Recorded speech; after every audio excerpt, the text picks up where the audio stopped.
Mukunda jewellers లో కళ్యాణం గమనీయం sale. ₹1,00,000 కొనుగోలుపై 10 గ్రాముల వెండి ఉచితం.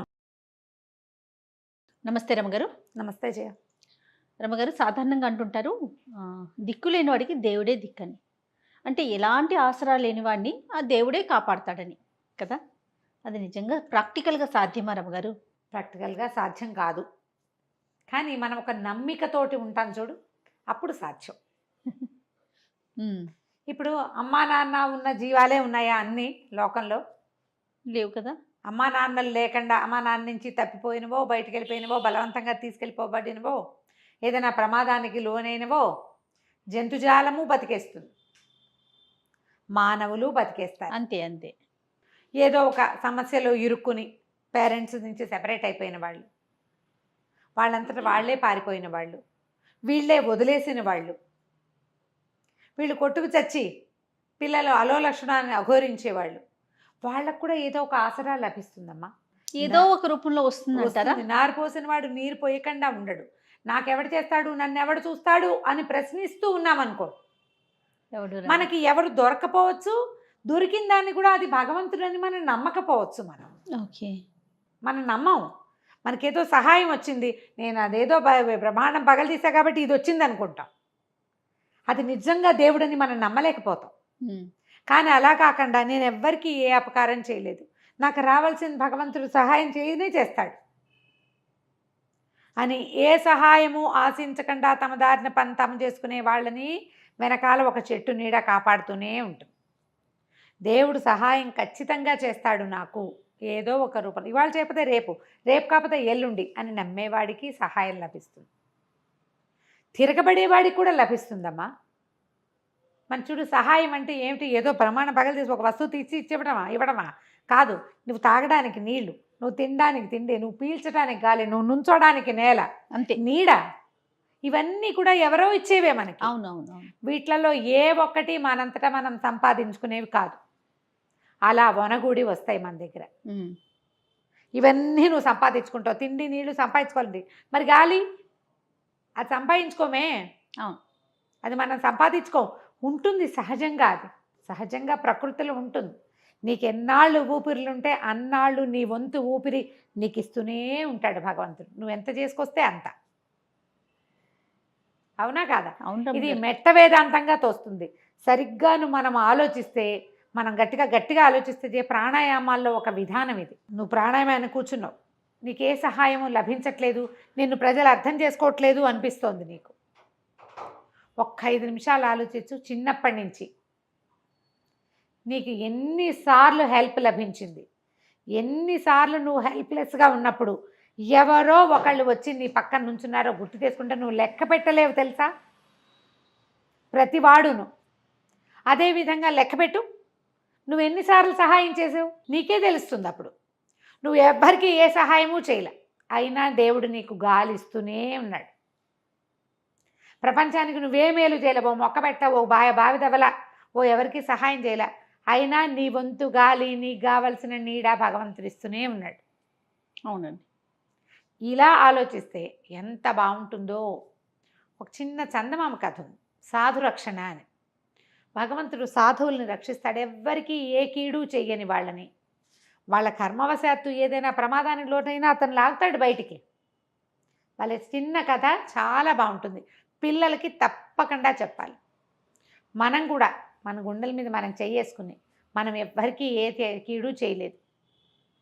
ఒకవేళ నా వల్ల ఏదైనా తప్పు జరిగితే, దేవుడా నేను ఈ తప్పు చేశాను, నన్ను క్షమించు, నా వల్ల ఎవరికి కీడు జరిగిందో వాళ్ళకి నేను మేలు చేస్తా ఈసారి అని ప్రామిస్ చేసుకో. నువ్వు సాధువు అయిపోతావు, నిన్ను రక్షిస్తాడు భగవంతుడు. సాధు రక్షణే భగవంతుని యొక్క తక్షణ కర్తవ్యంగా ఉంటుంది. ఎంత బాగుంటుందో కథ. పూర్వం ఒక పట్టణానికి దగ్గర ఒక పెద్ద మర్రి చెట్టు ఉండేదట ఊరి బయట. దాంట్లో పెద్ద తొర్ర ఉండి, ఆ తొర్రలో భరద్వాజ పక్షి ఒకటి గుడ్లు పెట్టిందట. భరద్వాజ పక్షి అంటారు, భరత పక్షి భరద్వాజ పక్షి అని చెప్తారు, పెద్ద పక్షి అన్నమాట. అయితే ఈ భరద్వాజ పక్షి ఉన్న చెట్టు దగ్గర ఒక లేడి ఒకటి అమాయకంగా గంతులేస్తూ తిరుగుతూ ఉండేది. అది మందలోంచి విడిపోయింది. ఆ పక్కనే ఉన్న చెరువులో నీళ్లు తాగి అక్కడక్కడ గడ్డి మేసి వచ్చి ఈ చెట్టు దగ్గర తిరుగుతూ ఉండేది. లేళ్ళు నడుస్తూ కదులుతూ ఉంటాయి. చీకటి పడ్డాక పడుకుంటాయి. అయితే ఈ పక్షి ఏం చేసింది, ముందు గుడ్లు పెట్టింది. గుడ్లు పిల్లలయ్యాయి. గుడ్లు ఉన్ననాళ్ళు ఏం చేసేది, ఆ గుడ్ల మీదే కూర్చుని ఉంటుంది తల్లి, అంతే కదా, పొదుగుతూ ఉంటుంది. అవును. గుడ్లు పిల్లలు అయ్యేసరికి పిల్ల అవ్వగానే దానికి ఆహారం కావాలి. ఈ పక్షులు రోజు ఆహారానికి పరిగెడతాయి. ఇది ఆహారానికి వెళ్ళినప్పుడు అక్కడక్కడ కనపడిన వేటగాళ్ళని చూసి ఇటు వచ్చి ఈ లేడీ చెప్పింది తినేస్తాం, జాగ్రత్తగా ఉండు, నేను వచ్చేటప్పుడు చూసిన వేటగాళ్ళు ఎవరైనా నిన్ను చూస్తే నిన్ను పట్టేస్తారు, ముందు కొట్టేస్తారు, పట్టేయడం సంగతి ఎట్లా ఉన్నా, పట్టేది ఎందుకు, కొట్టడానికే కాదు, జాగ్రత్తగా ఉండు, ఇలా అన్ని చోట్ల ఓపెన్ ప్లేసుల్లో తిరగబోక అంది. అయితే ఈ లేడీ సన్నగా నవ్విందిట. నవ్వి పిన్ని అందనమాట. రాస్తారు చందమామ కథలో అది.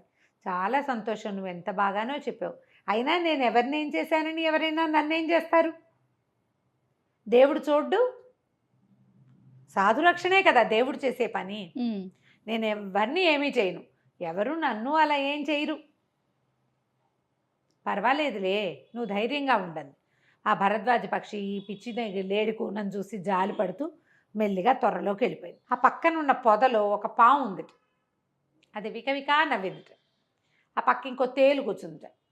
ఏంట్రో అన్నయ్య అంతంత నవ్వొచ్చింది అంటే, చూడు ఆ భరద్వాజ పక్షి అదేదో పెద్ద పుడింగిలాగా ఈ లేడీకి సలహా చెప్తోంది, వేటగాళ్ళు వస్తారు నిన్ను పట్టుకుంటారని, పిచ్చిది, రేపు జరగబోయే సీనే దానికి తెలీదు అంది, విషయమే తెలీదు అనేసరికి తేలింది. ఏమిట్రో ఏం చేయబోతున్నావు, ఏముంది, 4 పిల్లలను వదిలిపెట్టి పక్షి రోజు వెళ్ళిపోతుంది, 4 పిల్లలు మనకు ఒక పూట భోజనం, రేపొద్దున అదటి వెళ్తుంది, మనం ఎటు వెళ్తాం. భరద్వాజ పక్షులు చూస్తే పొడి చేస్తాయి పాముల్ని, పెద్ద పక్షి అది, రేపొద్దున అదటి వెళ్ళిపోతుంది, నేను ఇటుకు చెట్టు ఎక్కేస్తా, ఎక్కితే ఏముంది, 4 పక్షులు ఒకసారి తినేస్తే అయిపోయినట్టే, పిల్లల్ని తింటే ఎంతో బాగుంటాయి. తనకి రాబోయే కష్టాన్ని గురించి తెలుసుకోకుండా లేడి కూనకి ఏదో వస్తుంది అనుకుంటుంది, ఎవరినైనా చూస్తే లేడి పారిపోతుంది, పక్షి పిల్లలు ఎక్కడికి పారిపోతాయి మనల్ని చూసి, అదే కదా అనేసరికల్లా ఈ తేలంది, ఏమిటో రేపు ఏం జరగనుందో మరి, అది లేడికి జాగ్రత్త చెప్పడం ఏమిటో, దానికి ఇది హెచ్చరిక పంపించడం ఏమిటో అని తేలు తన దారిని తనిపోయింది. మర్నాడు తెల్లవారింది, భరద్వాజ పక్షి దాని దారిన వెళ్ళేసరికల్లా ఏమైంది, నిజంగానే వేటగాళ్ళు వచ్చారు. హాయిగా చెట్టు కింద కాళ్ళు చాపుకుని కూర్చున్న లేడిని చూడగానే వేటగాడు బాణం వేశాడు. సాయంకాలం అయింది, భరద్వాజ పక్షి వచ్చింది.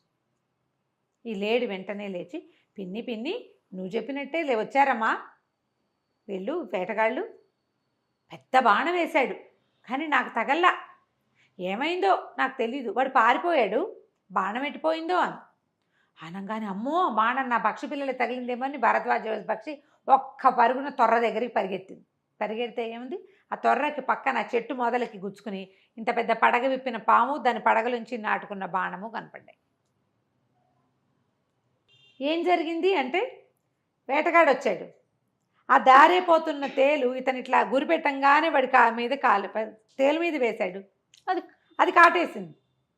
అది కాటేయగానే అది గుచ్చుకునేసరికి కెవ్వమన్నాడు, ఈ వేస్తున్న బాణం అలా అయింది. లేడి మీద పడవలసిన బాణం చెట్టు మొదలకి గుచ్చుకుంది. ఆ మొదట్లో అప్పుడే పైకి పాకుతూ పడగ విప్పి పాకుతున్న పాము పడగలు దిగిపోయింది. అది పాము పోయింది, పక్షులు రక్షింపబడ్డాయి, లేడీ రక్షించబడింది. ఎలా, తేలు వలన, తేలు వల్ల, ఆ తేలు రూపంలో. ఇప్పుడు తేలుకి భక్షితో కానీ పాముతో కానీ వీటితో లేడీతో కానీ పోనీ ఆ వేటగాడితో కానీ దానికి ఏ సంబంధము లేదు. భగవంతుడు దాని రూపంలో వీటిని రక్షించాడు. మనం అప్పుడప్పుడు నయం అక్కడ అదేదో అయింది కాబట్టి మనం అక్కడ బతికిపోయామనుకోమా, అవునవును, అలా చేస్తాడు భగవంతుడు, అలా రక్షణ లభిస్తుంది. లేడీ సంతోషంగా ఉంది, భరద్వాజం నయం, ఈ పాము కాస్తుంటే పిల్లల్ని పొట్టను పెట్టేసుకునేది అని అనుకొని ఇక ఆ తర్వాత వీటికి వెళ్తారు. ఇంకా వేటగాడు ఆ పక్కకి రాలి, ఆ రోడ్డు అంతా దారి అంతా తేళ్లున్నాయి, తేలు కొండి అడవి తేళ్లు కనుక పడితే నాళ్ళో తీపుగా ఉంటుంది, నడవలేకపోతారు. కొంతకాలం గడిచాక పక్షులన్నీ ఎగిరిపోయినాయి, అక్కడ నేస్తాలు ఎవరు లేక లేడు కూడా తన దారి మార్చుకుంది. కథ కంచికి మనం ఇంటికి. ఎంత చక్కని నీతి రమ్మ గారు, ఖచ్చితంగా పిల్లలకి చెప్పాల్సిన స్టోరీ కదండి. నమస్తే. నమస్తే.